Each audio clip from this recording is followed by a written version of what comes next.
Bonsoir à tous et bienvenue à ce nouveau numéro de Controverse. Ce vendredi, nous célébrons le 59e anniversaire du début de la Révolution. Que reste-t-il du 1er novembre 1954? Où sont passés les idéaux de la Révolution? Quel est l'héritage légué par les martyrs? Cette date représente-t-elle quelque chose pour les jeunes ou n'était-ce qu'un simple jour férié? Nous essaierons ce soir de répondre à toutes ces questions, mais aussi d'aborder différemment la portée historique de cette date anniversaire. Pour en parler avec nous ce soir, Fouad Soufi, archiviste et historien. Avec nous également sur le plateau Malek Benhassine, journaliste de la rédaction de Dzaïr. Bonsoir à vous, Tahar Hussein, vous êtes ancien maquisard de la Wilaya 4.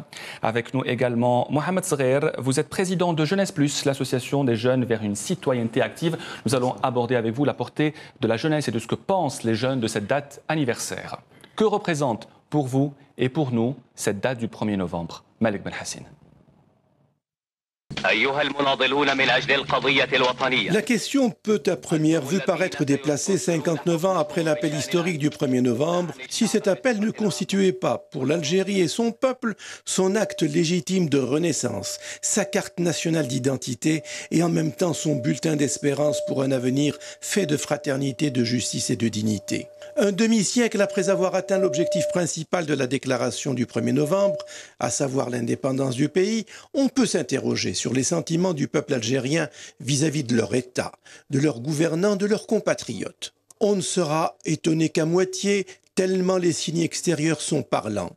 Des inégalités profondes, des institutions peu fiables et les aspirations divergentes. Il est vrai qu'il ne s'agit plus de ce peuple de 9 millions d'habitants, analphabète à 85%, étranger chez lui, sans droit et sans voix, condamné à la malvie et surtout exposé en permanence à l'insécurité coloniale. Non. L'Algérien nouveau s'est presque multiplié par 4. Il n'est plus analphabète. S'il n'a pas fréquenté l'université, ses enfants y sont inscrits. Il lit un ou plusieurs quotidiens. Il vote ou s'abstient volontairement de choisir ses gouvernants en expliquant à l'occasion les raisons de son attitude. Il exprime librement ses mécontentements, le plus souvent en dehors de tout cadre organisé. Il a connu l'État providentiel, ses succès mais aussi ses échecs. L'école pour tous, la terre à celui qui la travaille, la santé gratuite, le droit au travail et au logement, mais aussi l'autorisation de sortie du territoire, le monopole du commerce extérieur et ses conséquences sur la consommation à laquelle ont tant aspiré les Algériens. Engagé dans la mondialisation à son insu et sans qu'il puisse en mesurer réellement les effets, l'Algérien semble avoir un peu perdu son âme et son identité. Un enseignement de qualité discutable ne l'aidera pas à renouer avec les valeurs qui ont inspiré le 1er novembre. L'instruction civique est décrétée hors programme pour être remplacée par une éducation dite religieuse orientée à la patrie et substituer la communauté. À cela, les institutions ont géré, comme elles ont cru bon de le faire, les principaux événements et fêtes nationales. Souvent, le 1er novembre se limite dans les grandes villes à un feu d'artifice la veille et à un dépôt de gerbes de fleurs le lendemain sur le tombeau du soldat inconnu. Les défilés militaires ont cessé depuis 1987, sans être remplacés par autre chose. Rien dans la vie de tous les jours ne semble fait pour promouvoir ou remplacer le sentiment national, mis à part les matchs de football disputés contre des équipes étrangères et à l'occasion desquels on déplore plus de chauvinisme que de patriotisme. On serait tenté de dire à ce stade qu'il ne reste pas grand-chose de l'esprit de novembre. Pourtant, il serait injuste d'oublier l'action et les sacrifices de milliers d'hommes et de femmes qui, au risque de leur vie, ont héroïquement résisté au terrorisme des années durant. C'est grâce au patriotisme de ces hommes et de ces femmes, le plus souvent anonymes, et que la République est restée debout et que son message d'unité, de liberté, de générosité et de dignité continue à être transmis aux générations d'Algériens en dépit de conjonctures historiques difficiles mais non insurmontables. Le 1er novembre, c'est tout ça. Nous avons essayé d'aborder les aspects positifs et négatifs. Nous avons essayé d'être aussi équitables pour parler de ce que représente le 1er novembre et de tout ce qui a été fait depuis ce jour-là. Fouad Soufi, archiviste, historien, nous célébrons vendredi le 59e anniversaire de cette révolution. Que représente-t-elle aujourd'hui pour l'Algérie ? Oui, bon, c'est une question pour l'Algérie. Je ne sais pas si j'ai le droit de répondre, hein, mais ce que je peux dire, c'est que effectivement, on a un problème. On a un problème non pas avec le 1er novembre, mais on a un problème avec notre histoire. Hein? Et dans notre histoire, on a un problème, hélas, avec cette date du 1er novembre et ce qui s'en est suivi. Pour différentes raisons.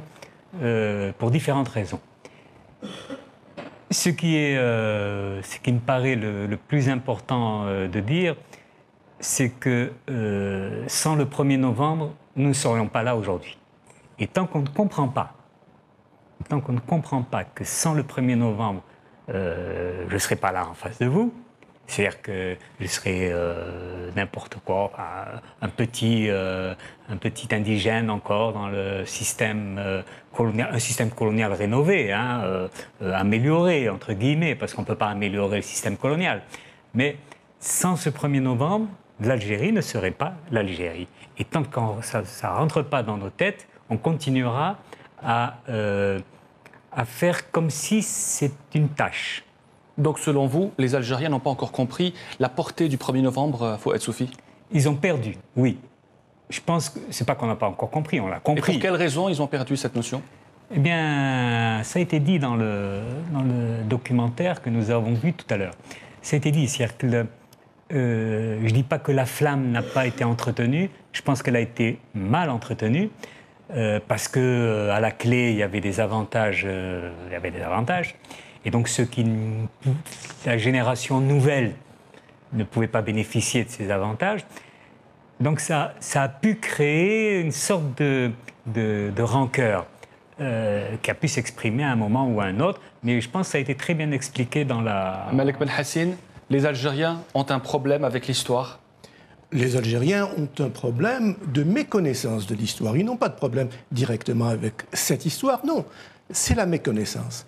Mais peut-être pour répondre à la première question également, il faut pas oublier que le 1er novembre est le premier signe de légitimité. Et je crois que si, véritablement, les Algériens n'ont pas très bien compris la portée du 1er novembre, c'est parce que, tout simplement, cette légitimité a de tout temps été confisquée pour l'exercice d'un pouvoir. Et à partir du moment où le 1er novembre n'est pas rendu au peuple algérien, qu'il demeure la propriété de ceux qui aspirent à exercer le pouvoir, parce qu'il n'y a pas mieux que le 1er novembre pour légitimer cette prise de pouvoir, eh bien, on en sera là. Est-ce que vous considérez que la flamme du 1er novembre a été mal entretenue, Malek Belhassine, comme l'a dit Fouad Soufi? Sans aucun doute qu'elle a été mal entretenue, sans aucun doute, pour les raisons que je viens d'expliquer. Tahar Hussein, vous connaissez bien cette date du 1er novembre puisque vous êtes un ancien maquisa, vous avez activé dans la Wilaya 4. Est-ce que ça vous attriste aujourd'hui de constater, comme le disent certains, que les Algériens ne connaissent pas assez leur histoire et qu'ils ne mesurent pas encore l'importance du 1er novembre? Parfois par méconnaissance et parfois on méprise cette histoire aussi. On la méprise. De quelle manière on la méprise? Pourquoi on la méprise? C'est-à-dire par vengeance, si on veut par vengeance. Pourquoi on méprise de son histoire. Parce que, comme il a dit Alexis, j'ai oublié l'histoire, c'est une galerie où il y a peu d'originaux, mais beaucoup de copies. Hein? Parce que, si on se réfère au 1er novembre, ceux qui ont décidé le 1er novembre, ce n'était pas le 1er novembre. Ça allait être le 8 novembre. Parce que jour du Mouloud Nabawi. Le 8 novembre. Et le 1er novembre, ça a coïncidé avec le 5 novembre. Or, le 8 novembre, c'était le 12e anniversaire du débarquement des Anglo-Saxons en Afrique du Nord. C'est-à-dire les 9 historiques, ils allaient la date du déclenchement à المولود النبوي. قال هذه الثورة المباركة يعني نفجروها نهار المولود le 8 novembre. Oui, le 8 novembre, شافوا باللي les colons هنا في الآخر ils vont célébrer le 12e anniversaire du débarquement des Anglo-Saxons. Donc, comme l'a si bien dit Sidi Douch Allah yarhamou, أو كان يسكن غير هنا زوج خطوات علينا في المرادية. دي دوش ميموزا. مرادية المرادية، oui. Si nous venons de mourir, défendez nos mémoires.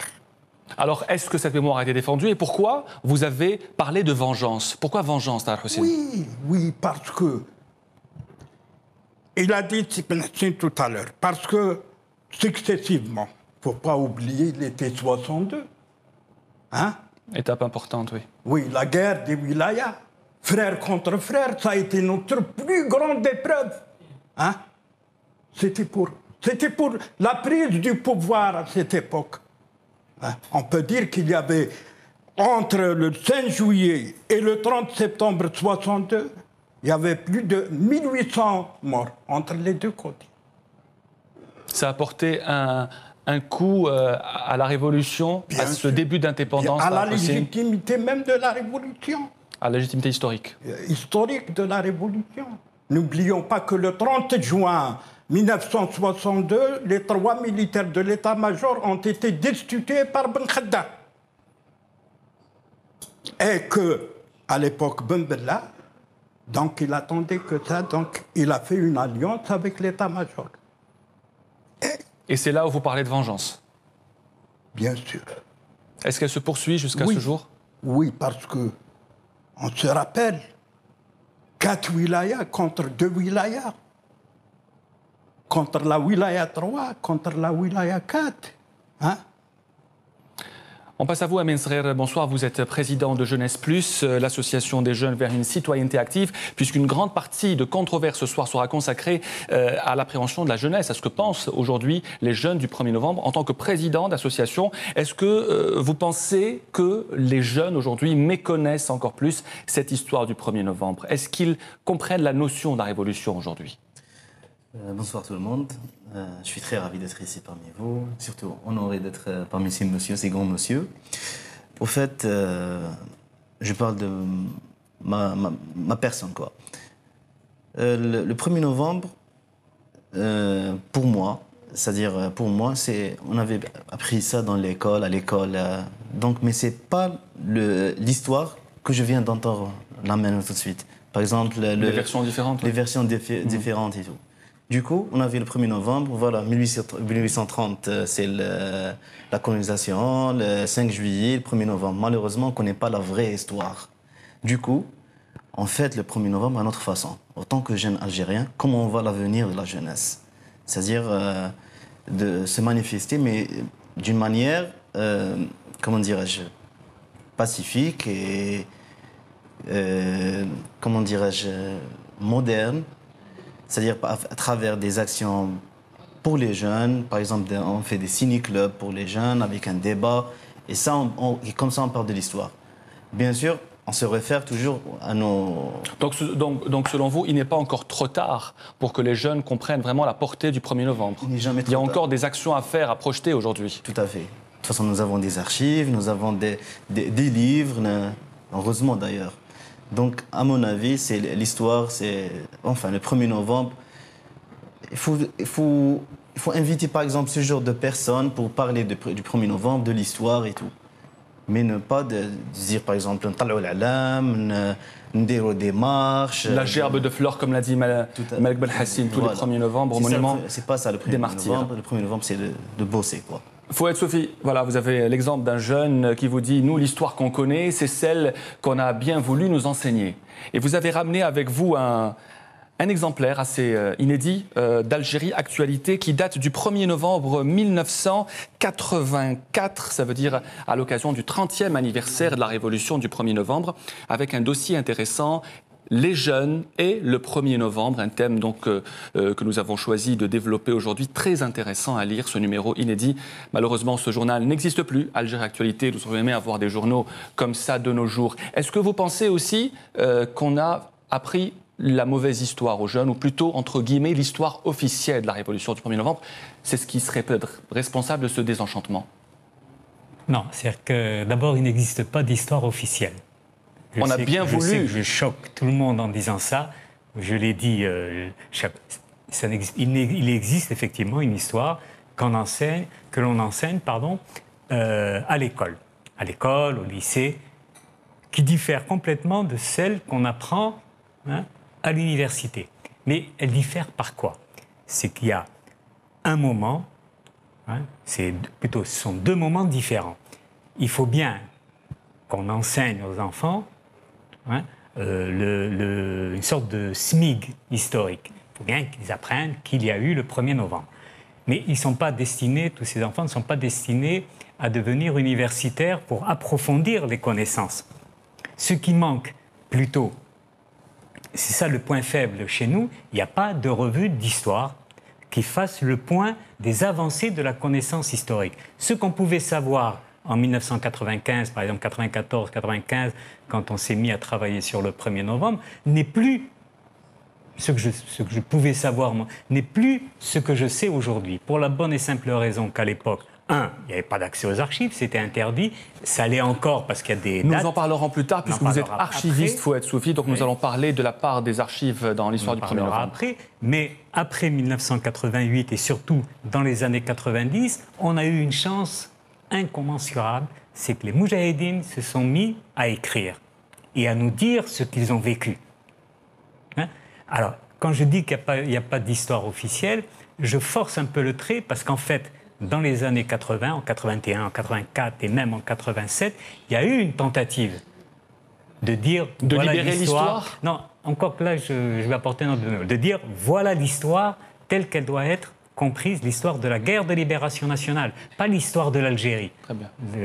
L'histoire de la guerre de libération nationale n'est qu'un moment.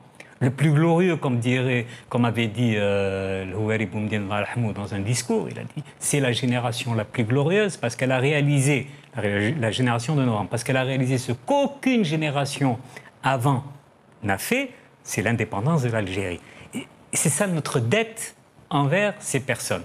Mais ces personnes n'écrivent pas l'histoire, elles donnent leurs souvenirs, leur mémoire, leur vécu. L'histoire, c'est le fait des historiens. Malek Belhassine, Fouad Soufi a dit qu'il n'y avait pas d'histoire officielle. Il cite l'ancien président Houari Boumediene. Beaucoup d'historiens et d'archivistes reconnaissent, même dans leurs livres, que le président Boumediene, à un certain moment, au début de son mandat présidentiel, avait décidé d'occulter les noms de quelques combattants de la Révolution, de la guerre. Il leur a dit de parler que des chouhada. Est-ce que c'est une bonne initiative ou plutôt non? Non. Moi, je ne crois pas que ce soit une bonne initiative, mais je vous rappelle qu'avant Houari Boumediene, juste au lendemain de l'indépendance, nous avions sur nos murs comme principal slogan « Un seul héros, le peuple ». Ça veut dire quoi? Ça veut dire que tous ceux qui ont contribué à la lutte de libération nationale, qui l'ont inspirée, qui l'ont conduite, devaient demeurer dans l'anonymat au profit d'un peuple. Bon, le peuple, un seul héros. On veut bien.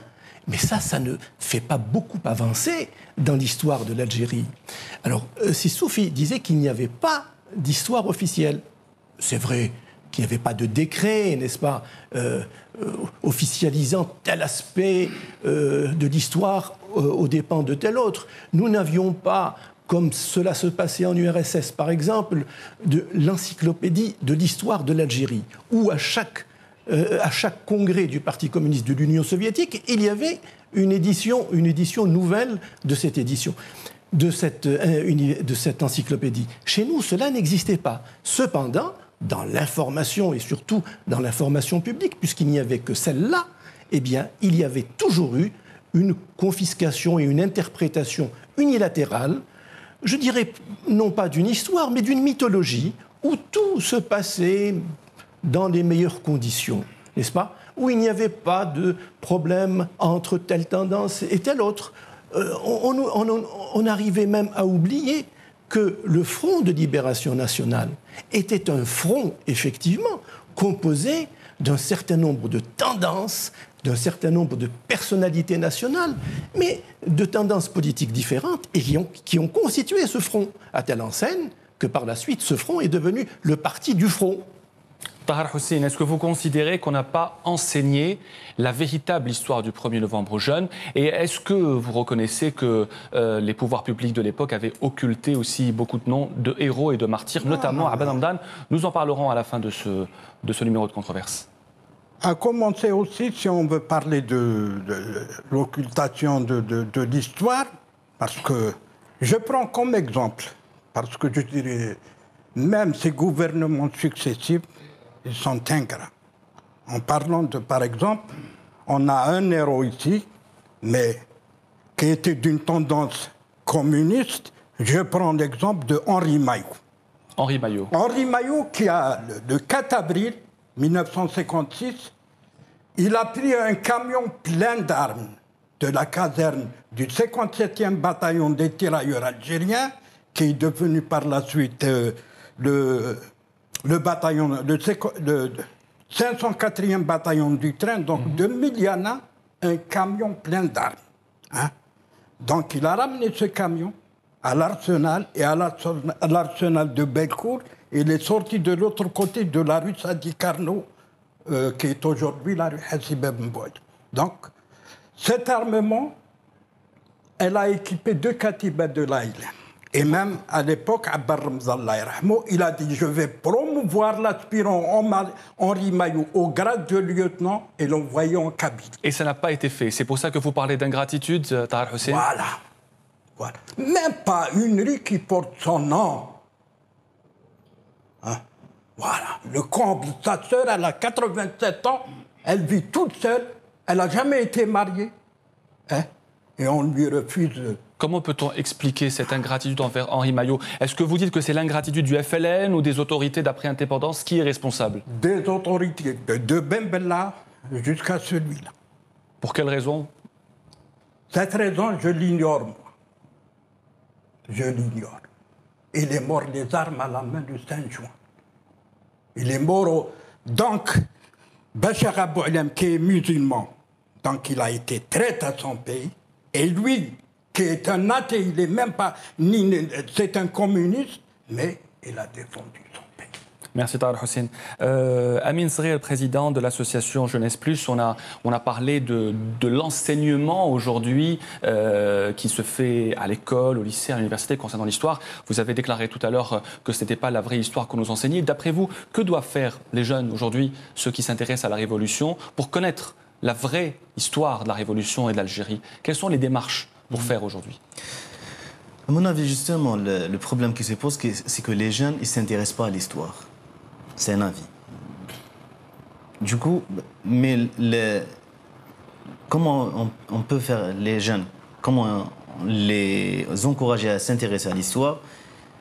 Donc c'est aux administrations, c'est-à-dire aux établissements publics, aux écoles, les collèges, les lycées, l'université. Par exemple, si on voit par exemple les États-Unis, quand on voit le coefficient de l'histoire, c'est minimum 7. Donc quand même, il s'intéresse à l'histoire. Il oblige les jeunes, les enfants à s'intéresser à l'histoire. Parce que l'histoire, c'est l'identité du pays. Est-ce que vous considérez aujourd'hui que l'enseignement de l'histoire dans les établissements en Algérie n'est pas pris en considération, n'est pas très important? Il n'est pas de qualité?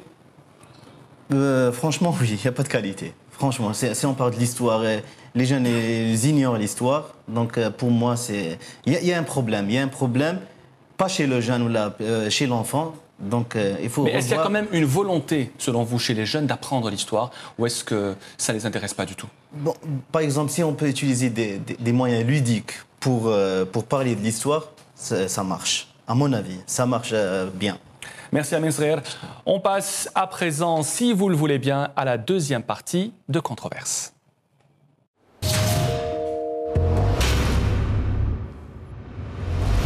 La deuxième partie de Controverse sera entièrement consacrée au lien aujourd'hui qui existe entre les jeunes et l'histoire. Pour cela, nous recevons notre quatrième invité, Boukhalifa Amazit. Bonsoir, vous êtes journaliste, auteur, scénariste aussi. Vous avez écrit beaucoup de scénarios sur des films d'histoire. Nous en parlerons pendant la deuxième partie de Controverse. Que pensent aujourd'hui les jeunes de la Révolution du 1er novembre? Pourquoi y a-t-il un tel désenchantement? Nous sommes allés à leur rencontre dans ce micro-trottoir préparé par Sabrina Rouabah et Naïla Hamouda.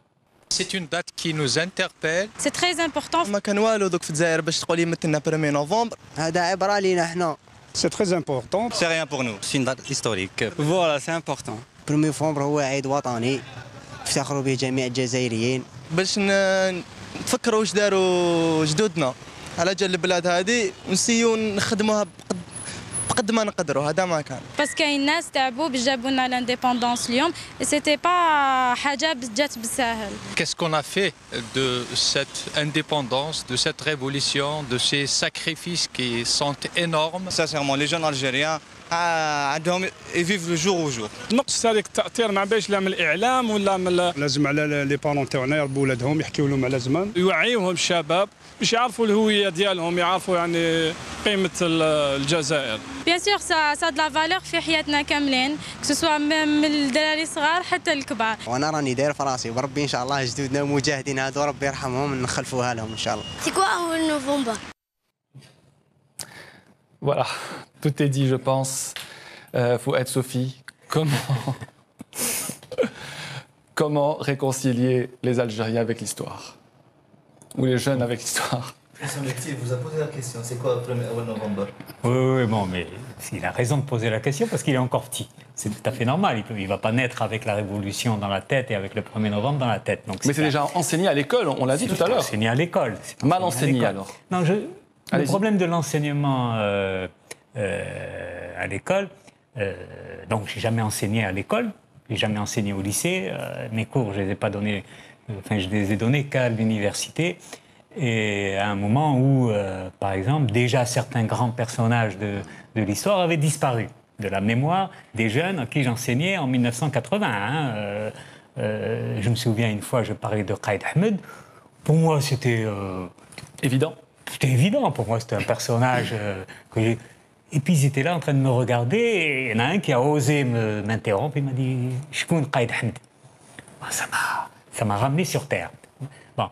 Mais c'est vrai que c'était l'époque où les jeunes défilaient, les jeunes avaient lycéens, bacheliers, enfin bacheliers non, ils préparaient leur bac, ils avaient manifesté à Alger au cri de l'histoire à la poubelle.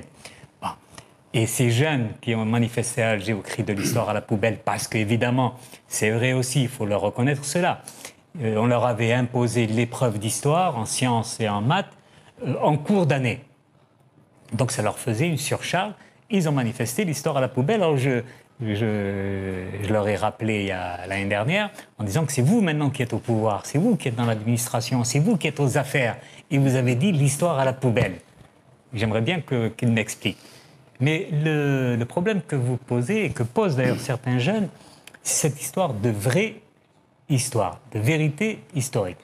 Pas de vraie histoire. L'histoire, c'est toujours un rapport, ce qu'on appelle un rapport d'étape. C'est ce que l'on sait maintenant de ce qui s'est passé hier. Mais après, il va y avoir les mémoires des gens qui ont fait l'événement, il va y avoir des archives, il va y avoir d'autres... On va creuser dans la terre pour savoir ce qui s'est passé. Et puis, l'histoire n'est jamais finie. Et elle ne peut jamais... Puisqu'elle n'est jamais finie, elle n'est jamais véridique. C'est un moment dans la connaissance. Hein? Donc, évidemment, il ne faut pas mentir. Mais ceux qui mentent ne sont pas les historiens, ce sont les politiciens qui utilisent l'histoire.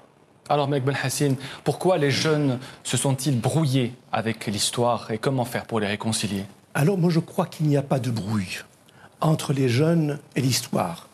Les jeunes ne sont pas réfractaires, ils ne sont pas allergiques à l'histoire. Mais vous prendrez un enfant, après le sevrage, il commence sa nourriture naturelle, c'est-à-dire celle que l'on préconise pour des bébés de 6 mois, mais on le prive de viande, n'est-ce pas, de jus de viande, etc. Et on le privera jusqu'à 12 ans, 13 ans. On en fait un végétarien.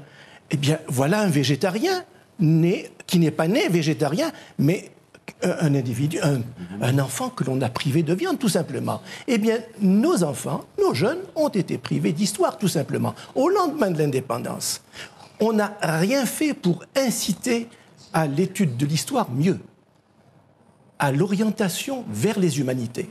Sous prétexte de se développer, etc., et de se développer rapidement, on a toujours privilégié à la fois et les mathématiques, la physique, la chimie, les sciences naturelles, etc., etc. Mais les humanités, ça ne compte pas. Et dans les examens, les coefficients sont ce que nous savons. Ça fait que les jeunes n'ont pas envie d'apprendre l'histoire parce qu'ils n'ont pas envie de s'investir. Dernièrement, le Premier ministre lui-même, M. Abdelmalek Sellal, mais qu'est-ce qu'il disait? Il disait tout simplement, écoutez, nous n'avons pas besoin des humanités. Ce qu'il nous faut, C'est des mathématiciens. C'est des mathématiciens, c'est des physiciens. Ça avait choqué beaucoup d'écrivains en Algérie, de poètes, des gens qui s'intéressent. Beaucoup de gens, à la fois des poètes, des religieux, etc., parce qu'il est allé un peu plus profondément dans la question. Et l'histoire est dans le panier.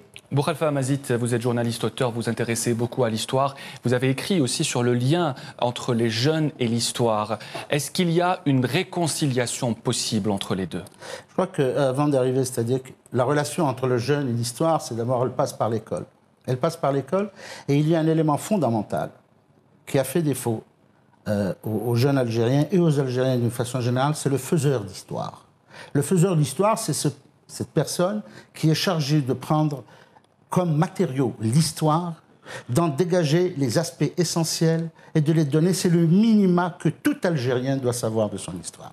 Chaque Français sait que Jean le Bon à Poitiers s'est battu avec son fils, que Henri IV disait « Suivez le panache blanc de bon cheval, il vous mènera sur le sentier de l'honneur et de la gloire ». Ce sont des éléments que tout le monde connaît. Il faut qu'on s'entende sur cela. C'est-à-dire, le faiseur d'histoire va dire « Voilà les éléments ». Or, le fait que l'histoire ait été, on s'en est emparé dès 62, comment on s'est emparé du FLN? Le FLN, ne pouvons plus parler sans citer le FLN historique ou le FLN original ou le FLN d'aujourd'hui, et ainsi de suite. C'est-à-dire qu'il y a eu confiscation pour des besoins de pouvoir, très souvent, pour des besoins non pas de pédagogie, non, ce n'est pas pour des besoins de pédagogie qu'on enseignait l'histoire dans les années 60, où on disait FA, Farhat Abbas, MH, Moussali Haj, et ainsi de suite. C'est comme ça qu'on nous a enseigné l'histoire. J'étais au lycée, on nous a enseigné l'histoire. D'ailleurs, la prof était française, qui nous a appris cette histoire. Donc, nous n'avions pas ce faiseur d'histoire. Nous n'avons pas... Tawfiq El-Madani a essayé de l'être, mais seulement il était lui-même engagé dans un parti avant. Le faiseur d'histoire, c'est une fonction pédagogique, c'est fondamental pour l'enseignement de l'histoire. Est-ce que l'histoire est le parent pauvre de l'école algérienne? C'est zéro en histoire. Nous allons, dans votre rédaction, ici, dans votre rédaction, nous allons poser des questions à des journalistes qui sont incapables de répondre. Je l'ai fait moi-même dans plusieurs rédactions de journaux. Ne sous-estimez pas les journalistes. Non, je ne les sous-estime pas. Ce sont des voyants journalistes, je le sais. Mais c'est la connaissance de l'histoire. C'est parce que nous n'avons pas eu ce minima. Il fallait avoir ce minimum, nous ne l'avons pas enseigné. Est-ce que ça peut se corriger? Pas appris. Bien sûr. De quelle manière? Mais bien sûr. De quelle manière? Il faut d'abord qu'on s'entende sur ce qu'on doit enseigner. Il faut d'abord libérer l'histoire de l'emprise politique. Libérer cette histoire. La rendre, c'est-à-dire la remettre à tous les Algériens. Et à partir de là, il y aura des gens qui vont travailler sur cela, des pédagogues, des gens qui vont fouiller cette histoire. Ce sont des parfaits connaisseurs qui vont dire ça. Pourquoi l'histoire? Parce que l'histoire n'est qu'un moment, c'est un moment dans le temps, dans le vaste temps. Nous allons prendre non pas seulement celle du 1er novembre, mais nous allons prendre toute l'histoire de l'Algérie. Vous prenez les Français, les auteurs français, puisque ce sont eux qui ont fait cette guerre contre nous. Ils nous l'ont imposée. Comment travaillent-ils? L'histoire de l'Algérie, pour eux, ce sont des faits hachés. L'affaire de ceci, l'affaire de cela, l'affaire Abban, l'affaire Hadi, l'affaire... et ainsi de suite. Il n'y a pas un lien dialectique. On ne retrouve pas, c'est-à-dire que... Et puis, nous, de notre côté aussi, on dit, oui, mais c'est le Hajj est le père de ceci, c'est-à-dire c'est le papa. Non, l'histoire, ce n'est pas cela. L'histoire, c'est un long cheminement d'une nation. C'est celle qui a fabriqué cette nation, qui a fait de l'Algérie ce qu'elle est aujourd'hui. Et les jeunes sont fiers de cela. Allez-y, Maïk Belhacine. À propos de Messali El-Hajj, il n'y a pas très longtemps qu'on lui reconnaît de nouveau la paternité. Pendant des décennies, Messali El-Hajj était hors la loi. Les faits ne sont pas indépendants les uns des autres. Là, ce n'est plus de l'histoire. On va prendre des événements, c'est comme si on feuilletait un journal. Les faits sont indépendants les uns des autres. Alors, Amin Zrel, Boukhalifa Amazit parlait d'une méconnaissance de l'histoire chez les jeunes. Vous allez nous en parler, mais il faut préciser aussi que vous faites votre possible, vous, dans l'association Jeunesse Plus, pour que les jeunes connaissent l'histoire d'Algérie et du 1er novembre. Vous avez d'ailleurs des projets en ce sens. Tout à fait. Justement, donc, parmi nos projets, c'est de créer des conseils consultatifs de jeunes. Donc, c'est une expérience qu'on avait commencée ici à Alger, plus exactement la commune des Eucalyptus. Donc un groupe de jeunes qui sont, je vais dire entre guillemets, des citoyens actifs. Donc ils ont un autre regard vers l'Algérie, vers l'histoire. Donc parmi les thèmes qu'on étudie dans ce conseil, donc c'est l'histoire, la citoyenneté et la liberté. Donc on parle de l'histoire, vu que l'histoire c'est l'identité du jeune Algérien, quoi. Donc là, à travers des modules, des modules de formation, c'est-à-dire on parle de l'histoire, mais d'une manière... On ne parle pas de l'histoire occasionnellement, c'est-à-dire au 5 juillet, 1er novembre, les dates anniversaires quoi. Donc on parle de l'histoire, c'est-à-dire autour d'une table, avec des thés et tout, on parle de l'histoire. Est-ce que vous pensez pouvoir attirer un maximum de jeunes dans ces observatoires, dans ces conseils, dans ces réunions? Est-ce que ça intéresse encore les jeunes aujourd'hui de parler de la Révolution et de l'histoire? Mais il faut trouver la façon, comment véhiculer cette histoire. Quelle est la meilleure façon pour la véhiculer? La meilleure façon, c'est d'entourer d'une table et de parler, par exemple, du martyr des douches ou je ne sais pas qui. Donc c'est ça l'histoire. Mais des polycopes, un livre, voilà, récitation, on apprend l'histoire. L'histoire se raconte. Il faut donner envie à l'enfant de vivre le moment qu'on lui raconte.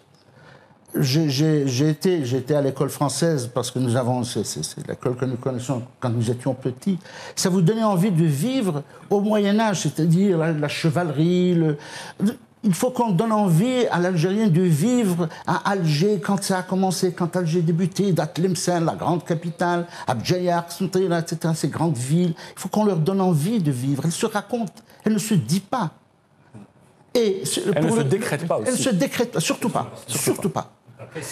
Et ce qui est très important aussi, c'est très très important, c'est-à-dire que une fois débarrassé des scories politiques, une fois parce qu'on l'a utilisé l'histoire.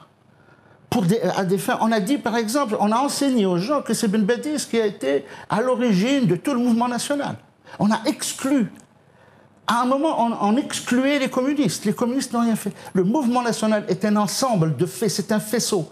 Le 1er novembre aurait été impossible s'il n'y avait pas eu ce fait. Ce ne sont pas des individus qui, un matin, se sont réveillés et ont dit « Ah, tiens, on va aller faire la révolution ». Non, ça ne s'est pas passé comme ça. Ça vient de très loin, de très, très loin.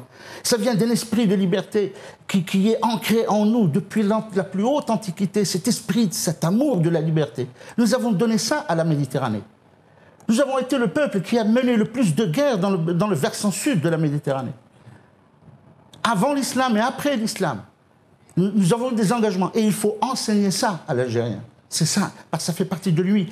L'histoire algérienne est génétiquement indépendantiste. Vous avez parlé d'un sujet très intéressant sur lequel on va revenir, c'est celui des exclus de l'histoire. Tahar Hussein a parlé tout à l'heure de Henri Maillot, qu'il considère comme étant un exclu d'histoire et un moudjahid important avec lequel les autorités se sont comportées avec ingratitude. Fouad Soufi, qui sont aujourd'hui les exclus d'histoire? Pourquoi y a-t-il eu des exclus comme Henri Maillot, comme Ahmed Messali Hadj, comme Ahmed Qaïd aussi que vous avez cité? Voilà, je crois que il faut peut-être tourner un petit peu par là. Mais il faut savoir qu'à l'origine, il y a une petite confusion. L'histoire qui produite à l'université n'a pratiquement rien à voir avec ce qui se fait dans les médias, la télévision, etc., d'une manière générale. Le grand drame de l'histoire qui se produit à l'université, c'est qu'elle reste à l'université. Alors, pour certains, je préfère qu'elle y reste. Je préfère qu'elle y reste parce qu'il y a de la tricherie comme partout. Ils traduisent en arabe ce qui s'est écrit en français et puis c'est tout. Mais il y a des recherches. Ce que je sais, moi, je suis un élève de Mahfoud Qaddaj. En 1972, mon premier travail, c'était sur Messali el-Hajj. C'est-à-dire que j'avais aucun problème avec ça. Le premier travail que j'ai eu à faire, c'était sur Messali el-Hajj. Bon. Mais c'est vrai que sorti... Une fois que j'ai quitté l'amphi et que je me retrouve au Cercle Taleb, on ne parle plus de Messali el-Hajj. C'est fini, on n'en parle pas. Bien.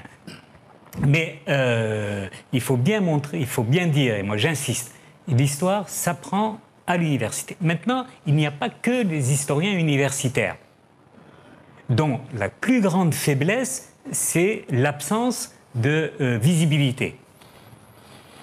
Il faut se poser la question de savoir pourquoi il n'y a pas de revue universitaire d'histoire. On peut apporter des réponses. Il n'y en aura pas. Il n'y en aura pas. Pour plusieurs raisons. C'est parce que la plus importante, c'est que il faut porter ça à la connaissance du grand public. Et c'est là, et je suis entièrement d'accord avec Boukhalifa Mazid et l'excellent documentaire que vous avez fait, c'est que là on trouve l'homme politique qui lui veut faire l'histoire à sa manière parce qu'il légitime sa propre histoire. Alors parlons maintenant des hommes politiques et des exclus de l'histoire, Fouad Soufi. Pourquoi est-ce que les autorités, depuis 1962, ont-elles décidé d'exclure des noms, d'exclure des gens, de ne pas parler, de mettre un embargo sur plusieurs militants importants de la Révolution? Parce qu'ils ont continué le combat politique qu'ils ont mené contre ces hommes. Est-ce que c'est une... Donc, est-ce que cela justifie de les exclure même de l'enseignement d'histoire? Mais là, parce qu'on c'est même plus un problème d'histoire, c'est un problème de liberté publique. C'est un problème de liberté d'expression. Est-ce que vous savez quand, pour la première fois, il y a eu un article dans lequel on a évoqué l'assassinat de Ben Ramdan? C'est dans Révolution africaine, 1963, un article signé de Mohamed Harbi. Le problème, c'est qu'est devenu Mohamed Harbi après pas à cette date, après le coup d'État de 65.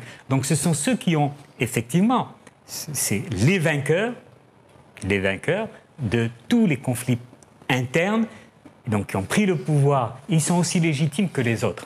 Je crois que là aussi, il y a de l'exagération. On ne peut pas dire que Boumediene, Benbella, ou tous ceux qui ont pris le pouvoir n'étaient pas légitimes. Ils l'étaient. Bien sûr, moi qui étais contre eux, pas moi, moi j'étais gosse. Évidemment, je vais dire, ils ne sont pas légitimes. Mais si j'avais pris le pouvoir, moi, eh bien les autres auraient dit, je ne suis pas légitime. Mais là, on n'est pas dans l'histoire, on est dans le combat politique. On est dans le combat. Et les pouvoirs publics, à l'époque, ont surfé sur ce slogan, un seul héros, le peuple. Et j'entends encore dire aujourd'hui des responsables dire, oui, c'est le peuple qui... Mais alors, qu'on m'explique, pourquoi le peuple... Pardon, je termine avec cette idée provocatrice. Pourquoi ce peuple a produit 300 000 harkis et 50 000 membres de l'ALN? Pourquoi? Puisque c'est lui le héros.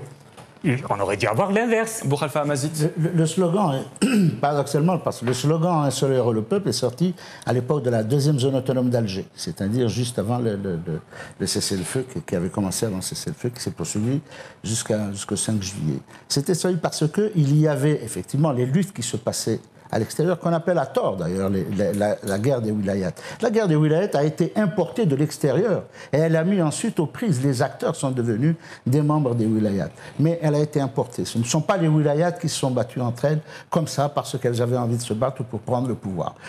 Elle était actée, cette guerre était actée, actionnée, mue par ceux qui sont venus de l'extérieur. Je m'arrête sur ça, mais c'est un slogan d'ailleurs qui a été inventé comme ça parce qu'il fallait arrêter. Avec la guerre des personnes, la guerre des personnes, on pensait, ce n'est qu'un slogan. Il a fait du mal, mais il a fait du bien. Il était juste à l'époque de 62 de dire, attendez, c'est là où et il était également, ça a été malheureux de l'avoir dit parce qu'on s'en est tenu à là. Boumediene disait à Toufiq el-Madani, il lui a dit, quand il avait demandé d'écrire une encyclopédie de la guerre de libération, et quand il lui a dit, mais ne cite pas de nom. Toufiq el-Madani lui a dit, mais écoutez, je ne comprends pas. Il lui a été répondu, écoutez, c'est la révolution qui a grandi ces hommes, ce ne sont pas ces hommes qui ont grandi la révolution. Belle précision, nous allons en parler dans la dernière rubrique de controverse. C'est l'heure de l'interro-photo.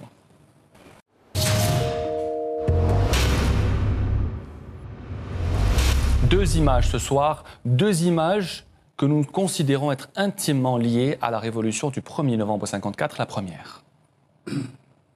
C'est une des photos les plus rares de Ben Ramdan, militant, révolutionnaire.